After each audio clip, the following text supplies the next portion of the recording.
Hey there, everybody. Welcome to Living the Line. Thanks for joining us. I'm being joined again by my awesome mother, Corey Grubaugh, and we're going Hi. to be talking about a very famous piece of comics history, Art Spiegelman's MAUS, which my mom was willing to read and is now going to give us her MamaBaugh reacts to MAUS. So, hi, Mom. How's it going? Hi. Actually, I do have to say I was hesitant to read another comic book because I am not a comic fan. But this one, being that it's written more linearly, it doesn't jump around and have all the little, inserts and things on top of each other and stuff. Most of the time, it was easier to read and felt just more like reading a book, just with a lot of pictures in it. So I was Well, pleasantly surprised that I didn't mind reading this comic this time.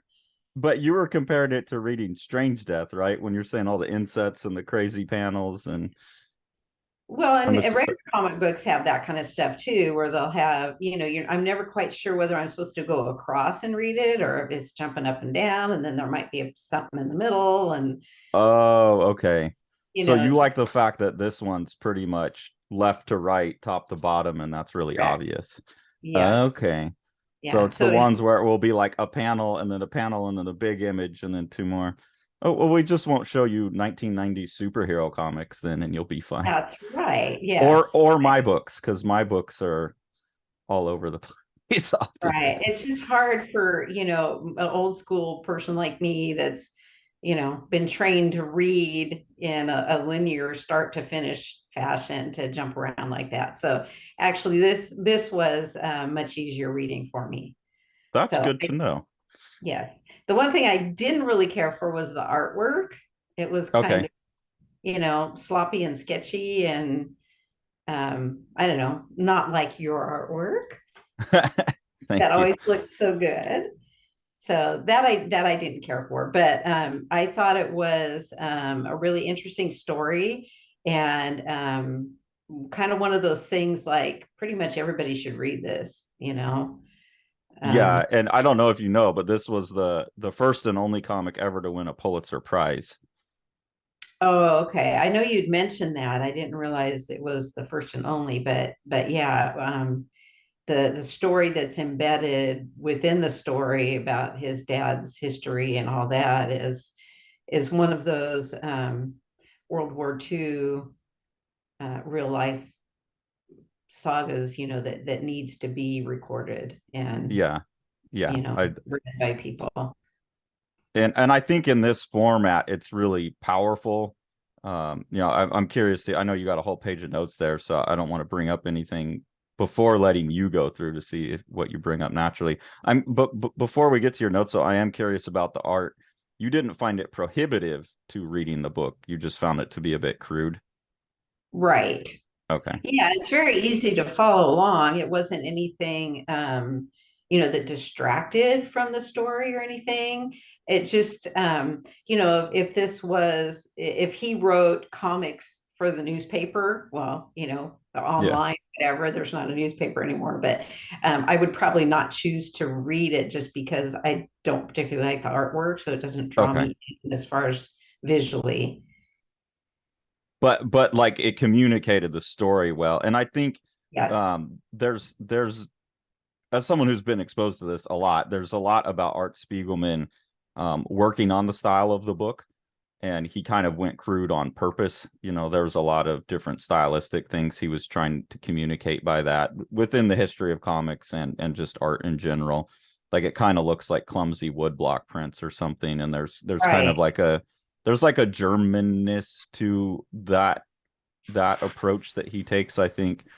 So, and he's also known for working in a lot of different styles. Like I think Spiegelman was one of the big people in the Garbage Pail Kids, and Oh, really? and within his own work, he's kind of like me. I get bored and I'll change styles a lot. So he was one of the early people that did that and would just kind of be all over the place. I mean, he's always more cartoony. He's a cartoonist at heart, but uh, he will change styles intentionally. So this was something he worked real hard on. But I get why some people would look at it and it looks just kind of thick and crude and clumsy. Uh, Yes, yeah. but And I think that that was. the wood block print. That's a good way to kind of describe it. But I guess, I just thought that part of that was done on purpose, like to just emphasize what the story was saying and not to be really paying attention to the artwork. Yeah, 100%. Like that's part of it too. Is there's a certain like certain people would look at the more like illustrative stuff I do and be like, man, you're depriving people of their ability to just read through the story because they're having to stop and like look at all that like cross hatching he did or whatever. And so people like I think Art Spiegelman want people to approach their art more like language that you can just glance at it really quick and tell what it is and move on. So I think that's part of it, so that you're in the story and not really worried about the art too much. Yeah. But if your reaction is like, well, I don't really like this art, then maybe that's failed. But anyways, I'm curious to hear of all your little notes and what you thought in general. Well, I liked how he kept the flavor of his dad's Polish accent, Mm-hmm. writing that he wrote the English. He didn't correct the grammar and syntax and all that. He left it with that Polish accent. So you could hear his voice pretty much, in your head as you're reading it. So I like that. I thought that was pretty good. Um, Early on in the first one on page 5, where he's like riding his bike down the street and has an interaction with his dad. I noticed that one of the characters that was sitting in the driveway on a bike was a dog, and I'm thinking, why is that one a dog? Everybody else is a mouse, and I didn't get it until I read the second one when they come to America, and then that's the Americans were the dogs. Yeah, Like the yeah. Germans are the cats, the Jews are the mice. So I didn't pick up on that. I didn't have any way to know that that's what that was. But so that was an American kid, not a Jewish Polish kid or whatever sitting in the driveway. So that confused me at first, but You're looking I at the very, very, very first page, very first panel of the whole book, right? yeah, See, this is one thing that I find so interesting about when you read comics is you're obviously going like really slow and careful, which is a mistake I've made because I become so familiar with them. I don't think that I would have noticed this character off to the right here. That's, kind of like I'm looking at the words, I'm looking at all the kids playing, and then I just move on. So it's interesting to me that you caught that early on. Because this book is like really famous for its the use of the animals to represent the different races, basically. Uh, right. but I wouldn't have caught that there was a dog one in the driveway right out the gate. That's kind of interesting. Yeah, I was just trying to figure out what that is. And then, talking about using different animals for the races, when they got to the Polish people and they were pigs, I thought, in this day and age, I mean, would he get canceled for that? Is that an offensive thing? The Poles are pigs. I mean, Well, that's an interesting thing about the book, right? Is this is a book about extreme racism, right. like it's a book about the Holocaust, but then he very comfortably goes into, this came out in the 80s. No, but he first started doing this in 1973. Chapters 1 through 6 appeared 1980 through 1985. Prisoner of Planet Hell, which was the story that he shows his dad about his mom, that was made in 1973. So this is in the 80s, and he's obviously really comfortable with charactering a whole race with an animal, which now would be problematic. So I found that interesting that in a book about racism, he's still willing to resort to what would now be considered kind of a racist cartooning. Yeah. So I was curious what you thought about that. Well, and then in the second one, where his dad, they pick up the black hitchhiker guy, and his dad just freaks out about the Schwarzster. I don't know how you say that, Yeah. but and they got so offended by that and saw the hypocrisy in him of having lived through Auschwitz and all that, and then here he's prejudiced against a black guy that's hitchhiking. Yeah. But But I see that in that it's like, to me that's a powerful scene, right? This is where he gets into like the real world complexities that I think a lot of stories might leave out, where you would say, okay, well, you're like the Jewish guy, you've been the victim of this thing, and we're going to focus on that, like that the Nazis are bad and all, like you can't present that victim character as also having a moral deficiency. But then right. he turns around and is a racist, and you're like, how is this possible? But it's also just like, that's humanity, right? And I like that he's willing to grapple with that, and like he dislikes that his dad does it, but he's not gonna like disavow his dad either. Well, and his dad explains that his reaction to that was because of his personal experience. On the next page, it talks about his personal experience about how, when he first got here, he, would put his things down for a minute, and the black people in the area that he was in, which was a high crime area, they would just come and steal it. And so it made Yeah. him, really prejudiced against them for that reason.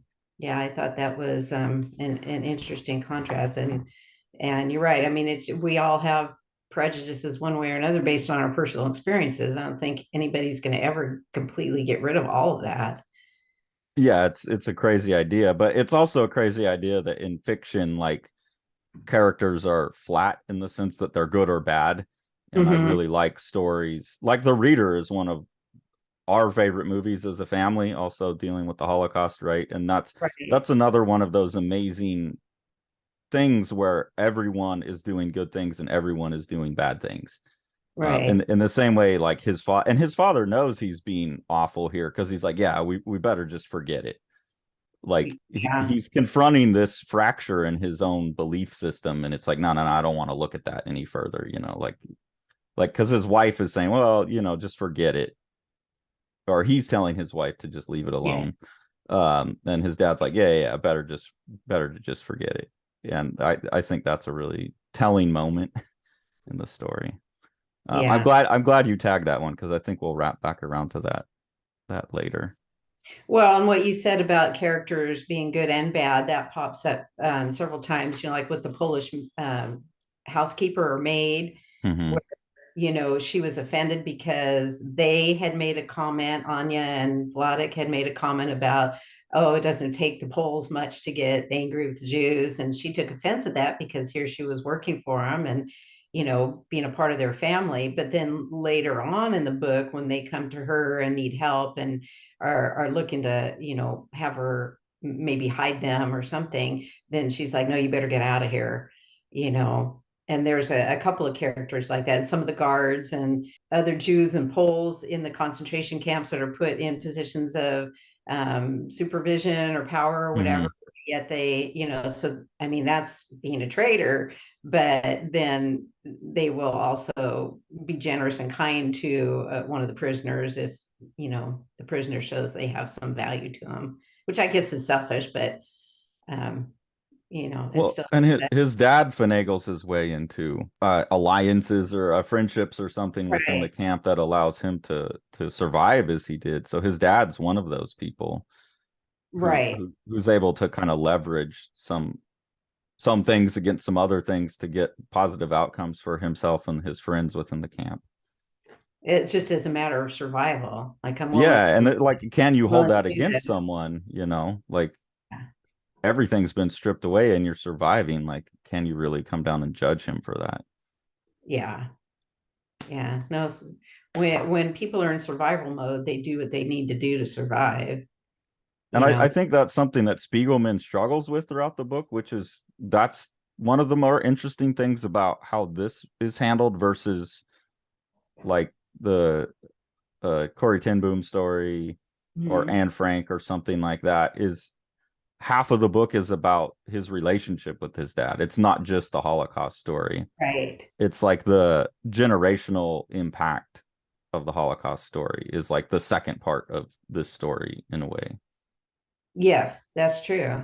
That's true. I liked that, how it kind of went back and forth between the present and him dealing with his dad, and and getting the story out of his dad and all of their interactions and frustrating things about his dad's expectations and guilt trips and all that kind of stuff. But then he always wraps it back around into getting him to talk about his experience, which he seemed willing to do. And I don't know how many people that have lived through it are really willing to talk about it that much. Yeah. Do you Do get a you sense that the dad was like making some stuff up, or do you think it's all accurate? Because he seems to almost have this superpower, yeah, for survival. I mean, obviously he did survive, but he just seems like enviably on the ball. I think some people were like that. I know my grandpa Eric, he was a soldier in World War I and was a prisoner of war. And he was captured by the French. And because he spoke French, they used him as an interpreter. So Mm. kind of like Glottic, with the English and the Polish Guard and whatever. And I just remember but see, that's why I say he didn't talk about that stuff very much. And well, I wasn't around him a whole lot as a kid because they lived on the East Coast, we lived on the West Coast. But the times that he talked about it, I remember hearing stories about him eating, being a prisoner of war and eating snails and stuff like that. And so Mm. my picture in my little kid's mind was that poor grandpa, he's in this prison, he's crawling around on the ground, he's so hungry, he's eating snails out in the river. Yeah. And then as I got older and found out that he was actually a translator for the French, and learning about escargot and stuff like that, it's like, Uh, he was in there with the officers and he was eating escargot and things like that because he was translating for them. oh, So, okay. but I don't know. I mean, I'm sure he suffered some really bad situations. I don't know if there was torture or what, because he never talked about that. But it just dawned on me that maybe his experience was not as full of deprivation as I thought, because Yeah. he had that skill of a translator. So seeing that in this with Vladek and him using what skills he has, or saying, "Oh, I can do that," and he really couldn't, but he was a fast learner and he Yeah. paid attention, and so he figured out how to do it. Was another method of survival. So I thought that just connected with that story from my childhood. So that felt entirely reasonable to you then, because to me it was Yeah. like, man, like how many times can this guy like stumble? But I guess to get a survivor, that's what you have to have. You have to get the people that stumble their way. Somebody Right. has to stumble their way through being successful all along. Yeah. Like everyone who survived must have had story. I mean, some of the things that they talk about, like ripping out their teeth to get the gold, and then him Yeah. hiding the gold. He like hides some precious jewels in the family attic, and then like at the end sneaks back into the house to recover.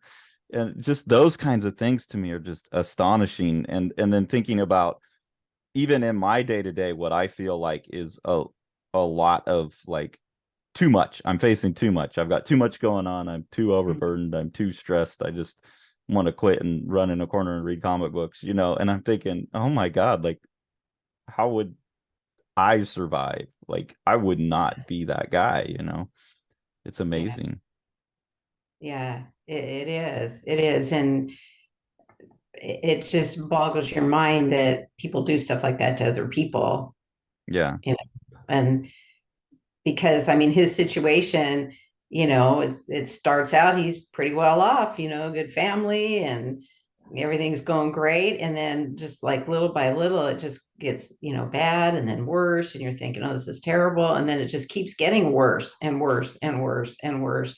And even when he thinks, oh, I'm getting out of this section and I'm going into another section, we have beds to sleep in and all that, but it's still horrible, and there's still incredibly unfathomable, awful things that happened to him. And it just, even when they were liberated, they had, to march 90 miles or whatever it was, and Yeah. are left alone in a train car with no food or water and all stuck together. And I mean, it doesn't, it's it doesn't get any better for so long. It's just amazing that people, the will to live and the hope and, the dream of getting out and having a better life and all that is that powerful that people can survive, I on that. yeah, I don't get, because like I said, I'll make it to the end of a hard week and I'll be like, I don't know, this isn't worth it. I can't imagine like Yeah. years on end of everything, and you go, this is the bottom,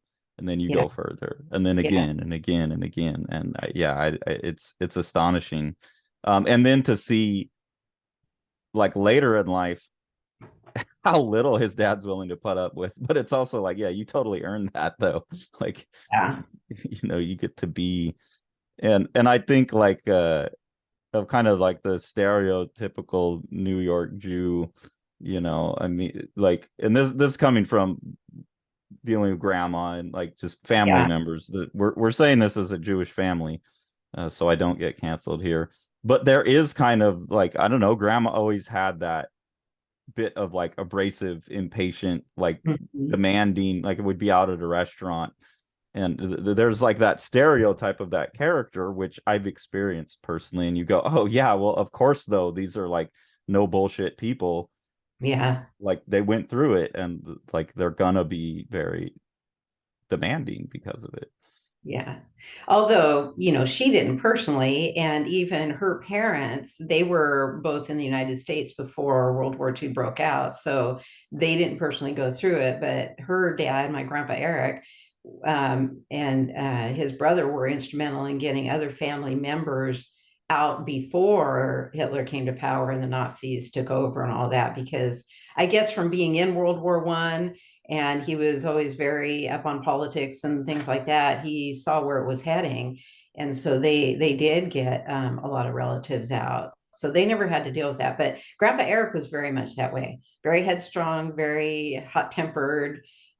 He could wine Yeah, but and you dine just and flirt and giggle. He would have his 5 o'clock cocktails every night and get a little happy and all that. But he and Grandma Lee butted heads because they both were that very strong, stubborn personality. well, but you also just said that he was a prisoner of war, so he didn't go through the Yeah, Holocaust, but he went through something, and they went through the beginning of this, right? They saw this happening and were smart enough to get out, but they yeah, experienced the beginning of it.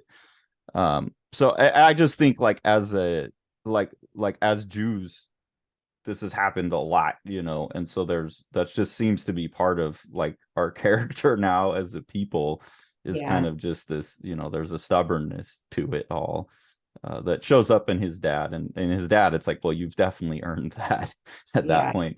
But it's funny to watch him struggle against that, because it's like, well, no, you're my dad, like, he wants to rebel against it, but he also knows how earned it is.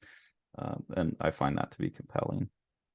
well, the thing that stood out to me, maybe even more than that, is the saving everything, the waste not, want not, which Yeah, was a mantra I heard my entire life growing up: waste not, want not. And I mean, Grandma Lee saved the wax paper from the inside of cereal boxes to reuse for things, and yeah. every rubber band and every paper clip and, things. I mean, I saved stuff too, but I mean, she would, take wrapping paper and smooth it out and fold it and reuse it. And, I mean, it's extreme. And the one scene with him with the, I'm looking to see what page that was on. He finds some telephone wire out when they're walking around, and he picks it up, and his son's like, "What are you picking up trash for?" And he's like, "Oh, you never know. This will come in handy someday." And I could just totally, you know, Yeah, and that, I mean, like, but of course his dad's picking it up, because like in his mind he's going, look, I could pick a lock with this, like I could, yeah, like, I you could don't fix know something what. with it for somebody. Yeah. Yeah, and I think some of that's too, like, well, I guess if they were, when did like great grandpa Eric and all them come over? Were they in America for the Great Depression? Yes. Yes. So Grandma Lee was born in 1930, and he and Grandma were married already at least 5 years because Aunt Arlene, her older sister, was 4 years older than her. So he came over in the 20s. Grandma Tilly, she came over turn of the century, sometime Okay. early 1900s. She was just a child, and her parents came over. And I don't know that whole story of, they just emigrated for business or what the deal was with that. I Because don't like know, great but grandpa they Harry came over in 1905, early 1900s, so 1905 or so. something like that. Yeah, when the pogroms were going on in Russia and Poland. Yeah, which was like He was the from Russia. He was was from Russia, and so their family fled that. but that often gets left out when you're talking about the Holocaust. It often gets left out that in the previous war there had been execution of Jews by the Russians. And I remember Grandpa Harry telling the story of being 5, I think, Yes. and like fleeing the country to immigrate here and getting hit on the head by a horse mounted soldier with the butt of a gun. The Um, Cossack. yeah, so Yeah, very it much Fiddler on the Roof kind of story mm, for okay. him, where they come through and just raid the villages. And that's when his family ended up coming over here. Okay. I thought they were already fleeing. I didn't know it was that's what caused it. But I do remember him talking about that. So it's anyways, I think like there's a all of those kinds of things, but also probably with Grandma Lee having grown up during the Great Depression, I would imagine is some of Yes. her, But I do think culturally there is, I don't know, I feel like that's part of like what I picked up too, just being raised in our household, Hmm. like and I think we all learned when Grandma died and we went and cleaned her house out, we all learned a lesson. Like Hmm. me, you, Dad, Trevor, we all started throwing stuff away because we were like, oh my God. And I remember as a kid, she had that rubber band ball that was Yeah. like the biggest, like I thought it was like gonna win a world record, a Guinness World Record or something. But it really was it's probably only like that big. But in my mind, it was like the coolest, biggest rubber band ball. And then Uncle Randy inherited that too, because my Uncle Randy was a journalist. He did reviews for media, and he lived with my grandmother, my mom's mom, until he died of pancreatic cancer at what 45, 47. 47, and he lived with her for most of his life, and he would get all of this stuff to review, and we would go to her house, and it was just mail crates full of VHS cassettes and then DVDs and a room like piled as high as my head of CDs with like one little path to go to his desk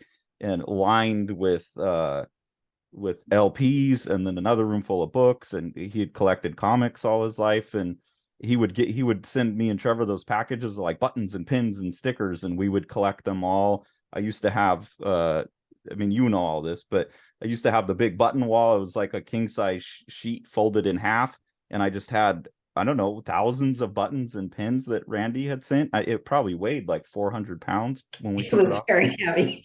I was always surprised it didn't tear the wall down. But yeah, for all trade show stuff, the little tchotchkes that you pick up and they're goodie bags at trade shows. Yeah, and that was just like part of how at least your side of the family operated. That came from grandma. Uncle Randy was like the biggest hoarder ever. And then we picked that. I mean, look, I mean, I'm still like I'm a collector. That's like I've got, I'm turning into Randy now. Like we just have that kind of thing. And going through when Randy died and then when grandma died, going through all that, I think for a long time. I still like, I love having the books, but like you know, at some point someone's gonna have to clean them up. Even some of the references they have on page 19, they talk about gefilte fish. And yeah, I never ate it. I don't like seafood, but gefilte fish is like the worst, stinkiest, smelliest, awfulest smelling stuff.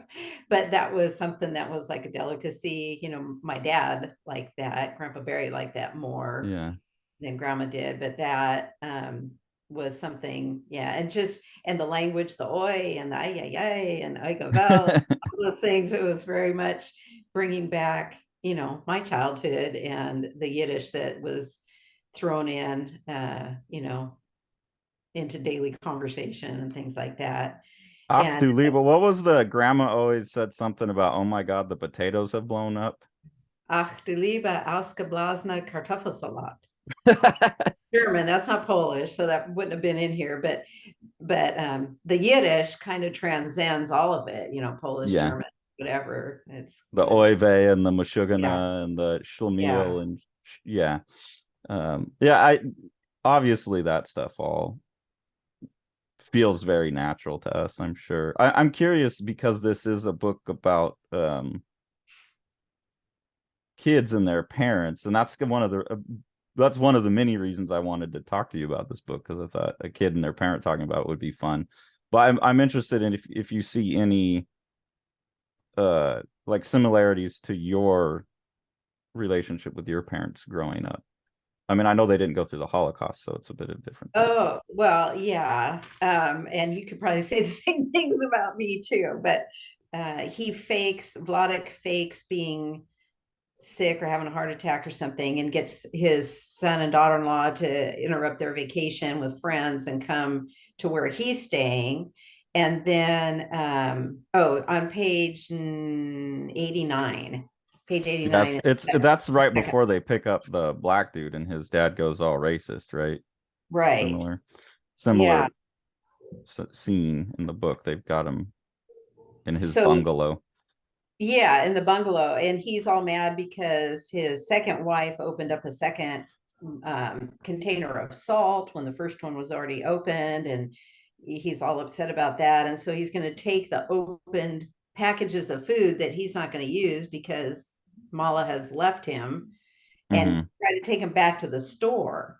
Yeah. And Grandma Lee never did that. I mean, if something was open and used, give it to somebody or just save it forever. But just the being embarrassed to go with them to a store. And I felt like that with her at times because, like you said, she was very headstrong and stubborn, and she didn't have any problem with getting loud and angry and Yeah. pushy and forceful to get her way. And if she thought somebody was cheating her, even if it was a penny, she was going to let you know it. And I just wanted to shrink, into the woodwork and sneak out the door and leave. So that I did very much feel like, okay, well, she never took back open packages of food that were half eaten, but that same kind of attitude with the employees of I'm just going to push and push push till I get my way.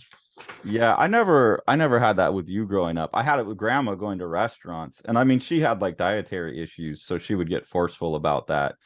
But it was always Right. kind of embarrassing because like she was never like, excuse me, like I had asked for this without milk. It was like, I told you, it was like, oh man. Right.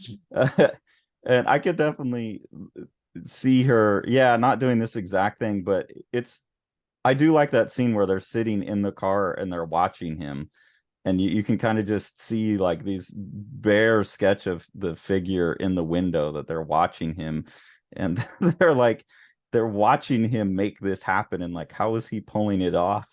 And I could Yeah. imagine that very easily. Yeah. And he is such a pain in the ass that he pulls it off. He says, see, I exchanged, I got $6 worth of new groceries for only $1. And that's like the Yeah. happiest thing that's happened to him in a week. And you and grandma Yeah. were very much coupon clippers. Like that's where I saw it from you, is you had learned coupon clipping, and you'll buy stuff just because there's a coupon. You don't even want it. You just, that's coupon, I No, better get it. no, I wouldn't do that. I mean, only, and I don't even do coupons anymore. I've kind of given that up. But yeah, I do like getting a good sale though. Yeah, you But can. yeah, and with Vladik in there, it's like he doesn't even realize how uncomfortable, awkward, what a position he must have put that store clerk in. Because what's the store clerk going to do now with food? They're just going to throw it away, and he's Yeah. going to be out of money, and there's not that thought of somebody else. So that kind of thing would always embarrass me. But that comes with the like what he went through. And that's the weird duality of it all, right? He should be like more compassionate and more understanding and more wanting to treat people nice, but you can't abuse someone the way that they've been abused, and have them come out as a 100% graceful human being. Right. Although there were a couple of places in the story where Francois brings that up. Well, maybe it's because everything he experienced, and then um, I guess Art, his character says, yeah, but not everybody that came out of the Holocaust is like that. There are people that Yeah. came out of that are gracious and kind and more generous and all that. But so it's how different personalities react, and kind of what their bent was ahead of time and what experiences they went through. And there was a discomfort for me. I had read this a long time ago, and then me and Sean read it a few months back. I was surprised at how antagonistic he is towards his father, up till the end of the book. And Yeah, that felt very open to me, very uncomfortable. Like he's putting himself in that same position of like self-critique. Like I'm a crappy person. Like I have this bad relationship with my dad. And the ending like really got me when me and Sean went back, which is him standing at their grave, and it's got Anya and Vladik, and they had just kind of been talking about his other brother as well that they had lost, you know. right. Richie, Um, you. yeah, and him standing at the grave, like and he calls him Richie at the end. I'm tired from talking, Richie, and it's enough stories for now. Let's stop the tape recorder. And that that last thing of Spiegelman, Vladik, Anya, and then his dad having talked about Richie right before, I get the sense that really the ending is just about he was an outsider to all of that, and he feels like an outsider to his own family a bit. And he's like glad he didn't go through it all, but he also feels like having not gone through it, he just can't really ever fully be part of the family. And to me, that's like a really heartbreaking ending. Yeah. I was curious about that because it has his name down there below the headstone, 1978 to 1991. And it's like, why did he write those dates? Because that certainly wasn't when he was born and died. Was No, no, that no. That's how long he'd been working on the book, I think. Like that's him signing the piece of art at the end. on the book? Okay, that's what yeah, he talks about the ghost of his brother and how hard it was to, Matt, how hard it was to compete with the ghost of the brother and And all the that. the memory of the Yeah. kid that never got to turn into a bad kid. Right. So are there other notes that you wanted to get to? Just you had asked about the authenticity, was everything authentic in there? Did you think it all really happened or what? And I know there were, the Auschwitz tattoo number on his forearm. They show that Mm-hmm. on page 12 in the first book before they ever explain what it is, and that's for real. Um, the wearing of the stars, and he didn't say anything about that, but if you notice in the artwork, um, at least by page 61 in the first edition, they're wearing stars on their clothing, and then the armbands a little bit later on, and that was all real. Yeah, I um don't question that kind of detail. I think he probably researched this book very thoroughly. I just wonder if his dad doesn't like big fish the stories a little bit, because his dad has kind of this personality, and I think he plays throughout the book with his own mistrust of like how accurate are all of his dad's stories, or is he remembering them all correctly? Has he blown some of them out of proportion? yeah, well, I mean, everybody's memory and imagination, work things out to in their favor, Yeah. you know, to show themselves in a better light. So, I mean, I'm sure there was probably some of those things where he wasn't always such a good guy or whatever, but I don't have any doubt that he, did all that kind of stuff to survive. And it's just another one of those ones that I think, like when you read the Corey Ten Boom story, or you read the Anne Frank diary, Anne Frank, Mhm. it's the first person account. It doesn't have all of that remove and memory and ability to build up the story over time in your own head in the same way that this book does. He seems skeptical about some of his dad's stories, so it left me a bit skeptical. Well, there's always the possibility of that, but I have no doubt that that kind of stuff went on. Yeah. Yes, where she's in her coat Yeah. and bring them up, and the shoes. It's like grandma had shoes like that. I have to find that picture and uh, see if I can get it to you, because it reminds me. I think it's actually grandma and her twin sister dressed like Mm. that, but I'll have to find that. But Yeah, if you yeah, can so find that before we finish editing this video, we'll pop that in because that would be a real fun comparison. it's something I had never heard of, and probably because my family wasn't Orthodox or, super religious Jewish. I had never heard of the Parshas Truma before, which had a significant, it connected with the numerology of his Auschwitz tattoo and all that significant date. So that was something that I had never heard of before. I thought that was pretty interesting. And he had like multiple occurrences of like this number being important to him, which like obviously if you lived through such a situation like that, you would really latch on to coincidences like that. And especially if there Yeah, was some religious context that they already pre-existed in, like of course you're right. gonna of course you're gonna find that meaningful. Yeah, like an omen or a prophecy or something like that. Yeah, and given the But history of I haven't. numerology, given the history of like the gematria, the numerology, which was something I played with a lot, that's such an embedded part of the culture. Like that's how the language works, is it's numerical. Mhm. So like someone who had been raised even semi-religiously Jewish, that would have just been such a core kind of thing about reality that they had been taught, is this numerology. Yeah, and it was kind of cool how that little thing, even it was though it was an Auschwitz tattoo, it was something that gave him hope and something he latched on to help him survive. That prophecy was going to come true, and he was going to, you know, make it through. It gave him that Yeah. hope.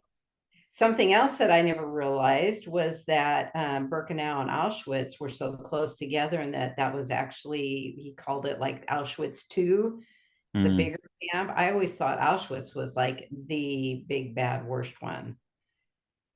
Maybe just because it was the most, to me, it was the most or most frequently mentioned, most well known one of Yeah, the I camp. always associate Auschwitz with like the most like of the killing. Right. Right. But in this book, it said that Birkenau was the bigger camp, and that's where the really mass killings went on.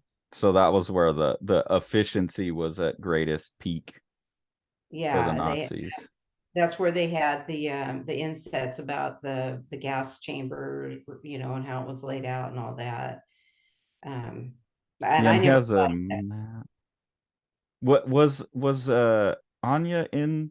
Here's some of the maps. Was Yes. was Anya in? He was in Bur- Auschwitz. She was in Birkenau, right? right. And I And love the scene where he gets like, yeah, I know how to do roofing. Oh, here it is, Auschwitz 2, Birkenau. yeah, Um, and I like that's probably the most one of the most romantic things I've ever read, is that he goes over there to repair roofs just so he can like get to her and see her. yeah, I cannot imagine what that moment, and but like you still can't do anything about it. It's like if you and dad had been separated for however long, and then he got on this work team and you saw him on a roof, but you couldn't do anything because you get shot. Like yeah. it's intense.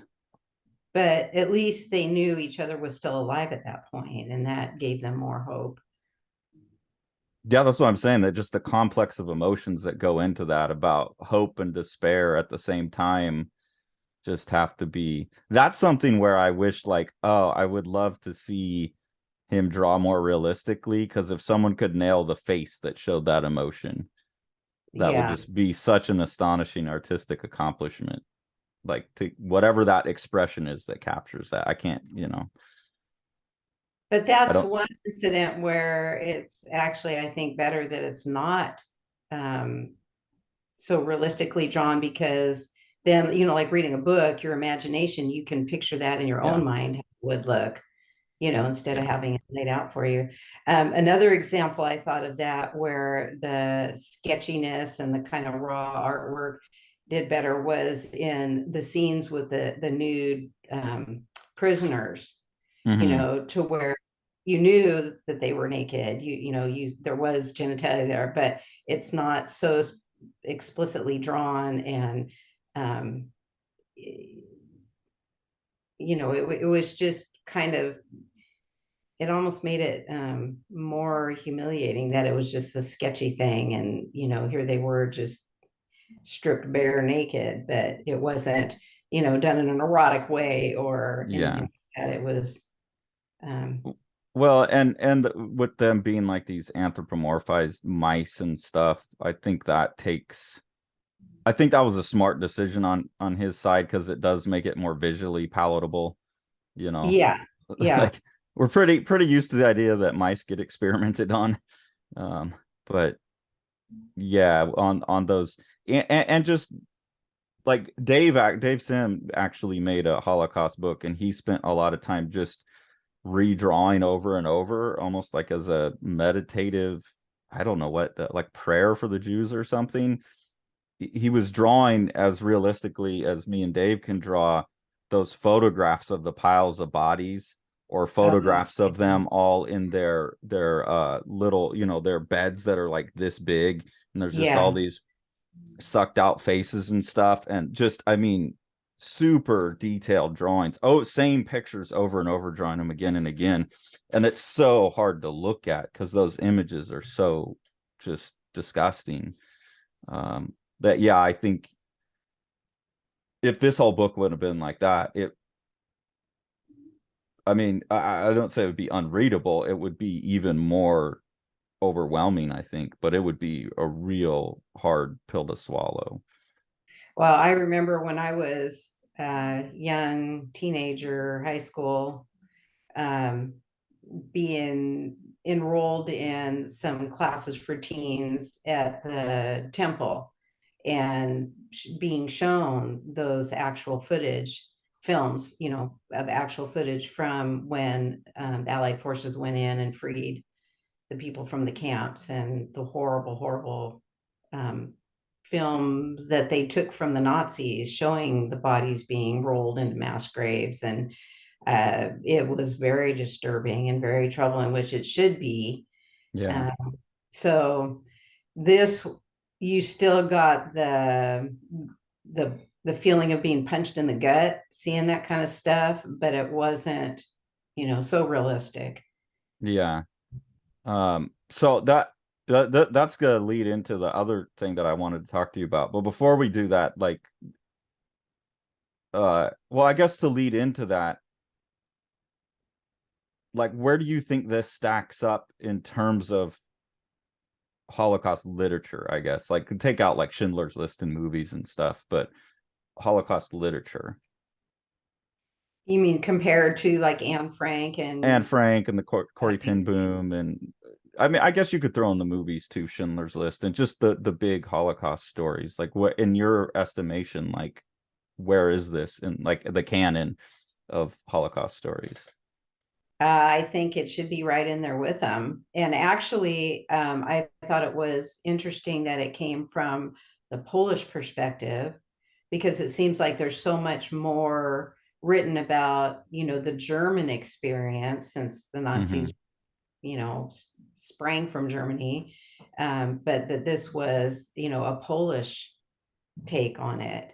Um, and I don't remember reading too many or hearing too many things about that. I mean, you always hear about the Polish, the ghettos and that kind of thing, but to get the perspective of his story from, pre-Nazi Poland and what he went through, and their hatred of the Germans and all that kind of stuff, wrapped in there. I think it's a really important one. I would venture to say that it would be important for every person to read this, just like every person should watch Schindler's List and read Anne Frank and all of that. Okay, so that's a perfect segue then into the other thing that I wanted to talk to you about. This was one of the main reasons I wanted to talk to you about this book. Other than I think people enjoyed the last one we did, and they just enjoy this format of me talking to my mom. But this book was the next one I want to talk about because there was a controversy where MAUS was being used in the 8th grade curriculum in an English language arts, probably in a lot of schools, but there was a school district in Tennessee that decided to take it out of the 8th grade reading curriculum. And this was a huge deal on the internet. It got everyone pissed off. And it's funny you talked about Spiegelman getting canceled because of the racism of the cartoons and stuff. It got taken out in Tennessee. And they were presenting it in the news as if this book got banned. They banned MAUS, and they're being anti-Semitic, and they're trying to hide over the Holocaust because they banned MAUS from 8th grade. When you actually go read the transcript of the school board meeting, what they're doing is they're debating whether it should remain in their curriculum or if they should find a different book to replace it. So to me, that's not a banning. I don't know how you think about it, but the reason I want to talk to you about this is you were an educator, you're Jewish, you just said you think everyone should read this book. And I agree, I think it's a very powerful work, but I'm just curious, like your response to kind of a situation like that. Is this a problematic book for an 8th grader? Is there another book, like, because that's part of what they talk about. Their reasoning was, let me read it to you, some of the transcript. I think this little bit here captures the majority of the objections. Is the idea that we have this kind of material in the class in order to teach history. I don't buy it. This is an English language arts class, and I've been told by teachers that as far as the governing board is concerned, there's no skill in here that this book teaches, like in an English language sense, that they can't get from something else. That's what they are judged by, and that's what we're judged by. Not saying that there's not important material in here. I've read it and read through all of it.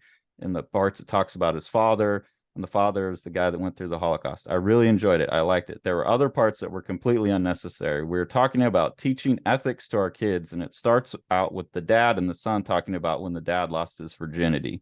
It wasn't explicit, but it was in there.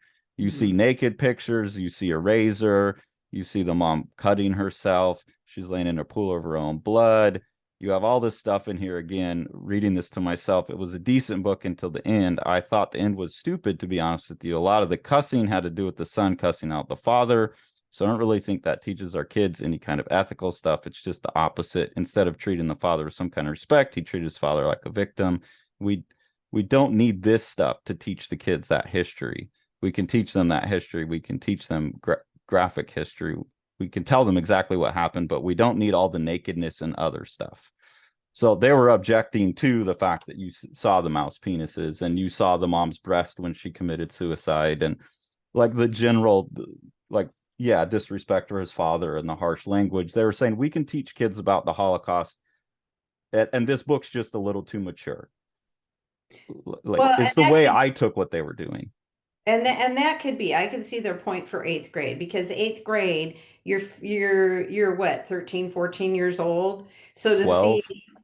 see, yeah, 12 to 14. So that's pretty young. And to see even a sketchy mouse penis, that's going to be like, oh, for an Yeah. 8th grader. So maybe this is not appropriate for junior high, but when you revisit world history in high school, it definitely should be in there. A story like Diary of Anne Frank would maybe be more appropriate for junior high, because you don't have the visuals, and there's none of the extraneous stuff in here, like he was talking about the dual storylines of him with his father, and I can see that too, his point with that too. So if they were just looking for a different book to replace it, I can understand that, but I think it should be on the reading list for high school.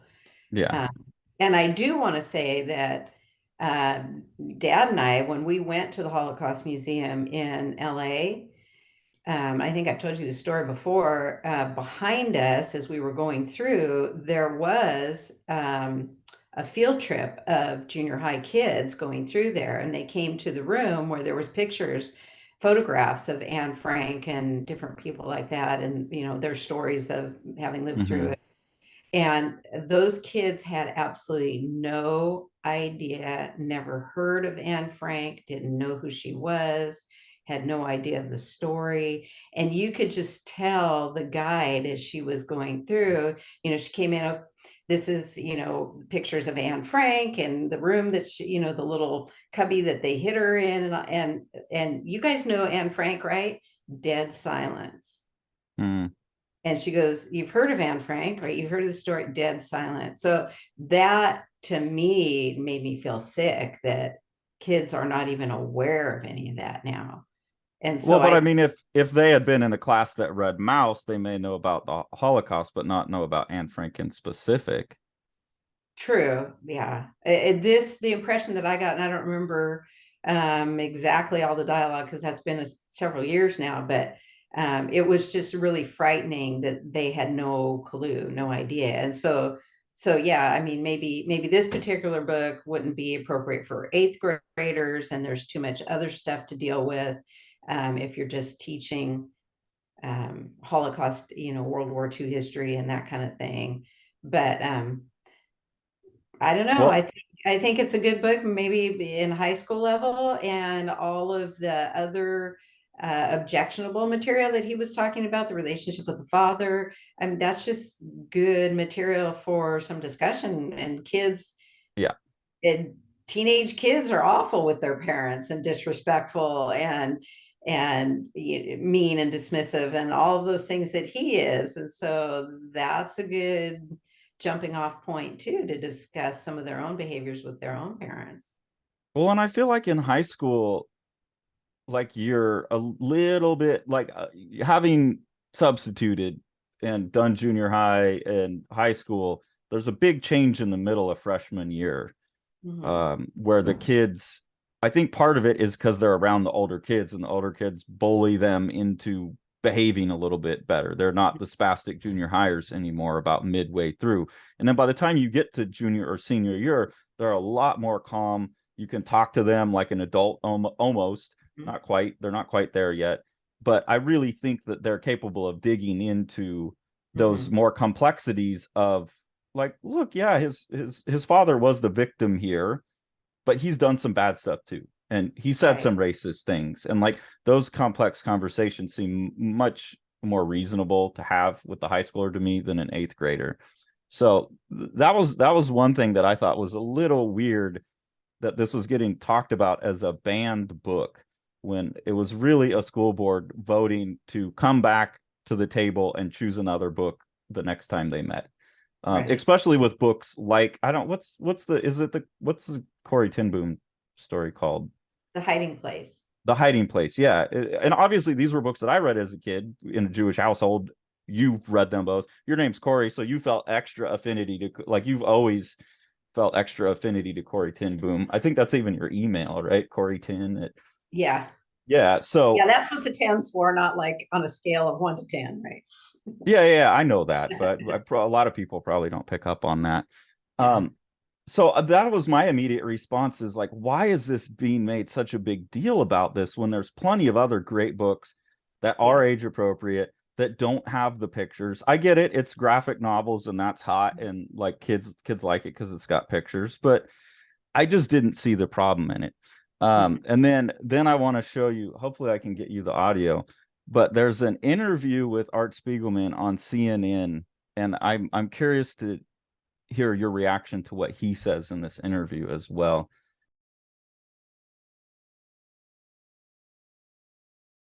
I'm curious then what you think of how they presented the situation in that video and his response.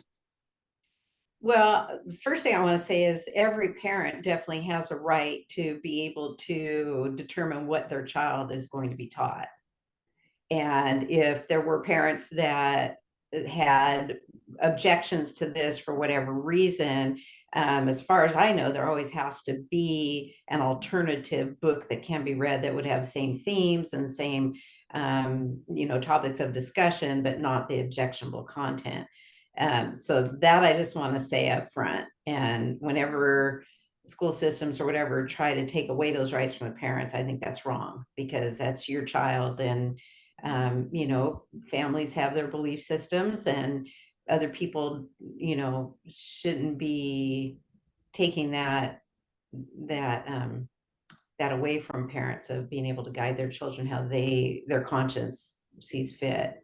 Yeah. Which does open up, a can of worms in some cases. But and the part about the nudity and all that, I know people can be very nitpicky about things like that. And I think that, and the language wasn't bad language compared to most things. I mean, kids see and hear more of that in movies and TV shows that they watch, and more innuendo, sexual innuendo, even in family sitcoms, which is one reason we didn't have a TV for most of growing up. I just read a lot of comic books that were full of like witchcraft and nudity and but anyway, yeah, it taken in the larger context of what they were talking about, the nudity is an example of the humiliation and the stripping of human dignity that was being meted out on the prisoners. It's not anything to do with any kind of eroticism. It's more of humiliation and degradation and that kind of thing. And so that's something that a teacher, needs to bring up in the conversation. But again, 8th grade might be too young for that. Yeah. So I guess there was a couple, that was a longer version. I had seen a shorter version initially where it was kind of his opening and closing comments. So he seemed a little more even-handed, but he still had the comment at the beginning and the comment at the end that I found two things troubling about it. One, they're acting like they aren't teaching the Holocaust. And it's like, right. No, you're not reporting on the fact that they've just chosen to not use this book. So I feel like there's a lot of hubris in that. Like, you're not teaching my book about the Holocaust, then you're not teaching about the Holocaust. And I don't know that he was coming across that way, but the news anchors were kind of pushing that, which I find problematic. And the other thing that I found really troubling in his statements, and I don't know if you caught it, but in the beginning, he said, I'm trying to figure out like how this could just be about the stupid things like the language and the nudity. And I'm trying really hard not to just assume that this isn't like anti-Semitism or, some kind of paraphrase of that. And at the end, he goes back to this thing about these are people that just can't read. And they were also raised in a shit education system. So he has like kind of this dismissiveness of like these idiot rednecks that just don't know what they're doing. And I found that, I don't know. I found that to be problematic. Like, come on, dude, you wrote this book that's about discrimination and assumptions and stuff. And so to come into it with this idea that you're not teaching the Holocaust because my book's no longer the one, and B, that the only reason you could have come to this is because you're some stupid backwards redneck who can't handle a titty. That seems problematic to me. And so that's why one of the main things I want to talk to you about is, as a mother, as an educator, as someone who's Jewish, getting your opinion on all of that.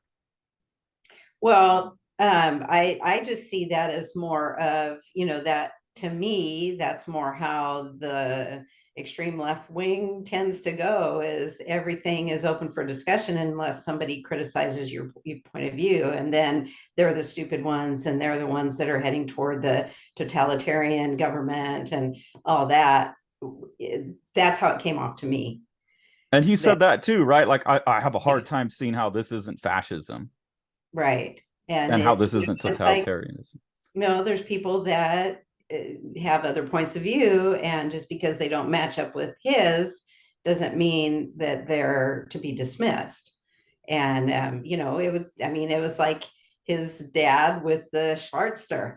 He's being prejudiced against people that live in Tennessee, and he doesn't probably know one of them. Yeah, it felt very prejudiced to me, in the same way that I would hope that someone that wrote a book this nuanced about prejudice And then at the same time, like bringing back in one of those very first comments that you made about like how has this book not been canceled because of the racist depictions with the animals. That was my other immediate response to hearing MAUS got banned, is like, well, which side? Like, is it from the Yeah. right, where like the overly Christian families who's like, oh my God, there's one little mouse peepee in there, Yeah. and like how stupid that is. He's like justifiably frustrated at that. Like Right. the like it's the Holocaust. Yeah, you should be showing them the videos of the piles of naked bodies, like not worrying about the one like, oh, you see a nipple on the death scene of my mother. I think they're justified in that. But at the same time, I feel like I was also wondering, like, when is this going to get canceled? Like, I was really hoping that in the book, there would be him using some other kike or something like that, and he did. He used the Schwarze, and Yeah. when does it get canceled? Because like you've got other books that are getting taken out for using historically accurate Right. slurs. Even Dr. Seuss Um, and yeah, Laura Doctor Wilder. Yeah. and Mark Twain, and things like that. In the school board meeting that they decided on this, they were talking about, hey, we can get versions of these books where those words are edited out and the nudity's taken out, or like those pages are taken out, or even that teachers can go in and cross those words out and put tape over the nudity. So they were even talking about ways like, okay, could we present the book and take away those few elements that we didn't like because we find it to be otherwise valuable work.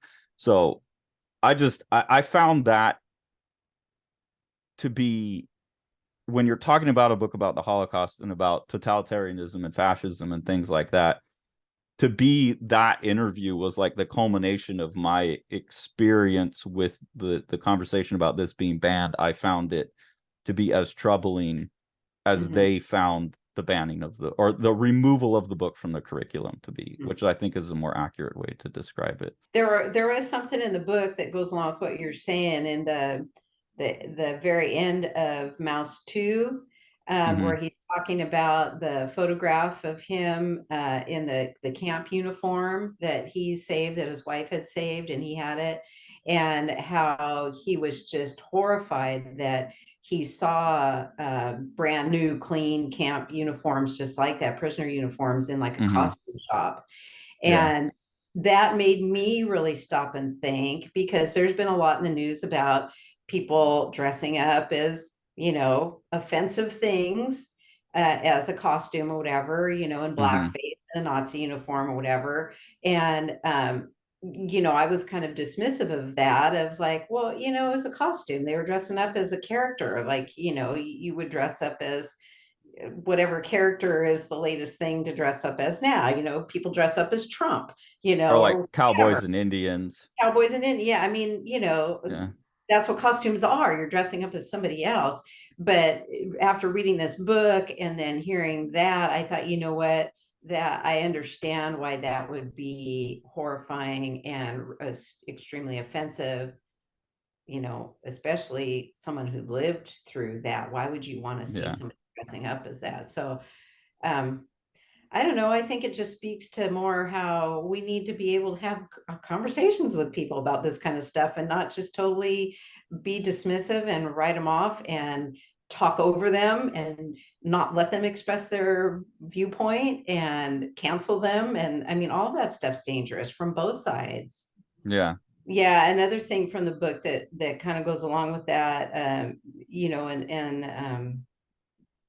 how people are more complex than just good or bad. We have Mm-hmm. both in us, and we fluctuate depending on the situation, whatever. And the MAUS 2, there was a scene where he is talking with a German soldier that had come from Birkenau, been working in Birkenau, and noticed that the soldier was kind of looking pale and like Mm-hmm. he wasn't feeling well. And the soldier had said he just came from Birkenau, and it shook him.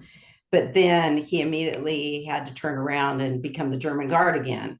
Yeah. And it just showed that, there were people that were conscripted soldiers or volunteered soldiers, enlisted, whatever, doing their job, but then they're faced with the reality of it, and it wasn't what they thought, and it shook up their conscience, Yeah. yet how do you survive in your job? How do you know? And so even for something as horrific as being a German guard in those camps, there had to be that that moral and ethical and emotional struggle there. And the fear of losing your job and not providing for your family, or getting put in a camp yourself if you go Yeah. against it. It's just, yeah, I just found But that interesting. I feel like these days we're just not allowed to paint like the reader got panned by a lot of people, the original book especially, which I haven't read, but that they're painting a sympathetic character who was a Nazi guard is like, why would you even go there? And I think there's a pushback to like don't like I get it. If you do like an extremely sympathetic movie about Hitler, that's a little weird. Yeah, yeah. But at the same time, like he probably had moments in his life where if you saw just that moment, you'd be like, what an upstanding guy. Um, and I think you're actually depriving the long-term conversation if you take some of that away. Because when you can paint him as entirely despicable without any good moments, it's easier to remove your own ability to turn into that. But if Mhm. you can see those things of like, like to his loved ones, he was a great guy, and this happened, or like the story in the reader, she had all kinds of stuff working against her, even more than the people she impacted in some situations. Um, then we're more likely to see in the fiction or in the biography or whatever, we're just seeing the story how we could become that too.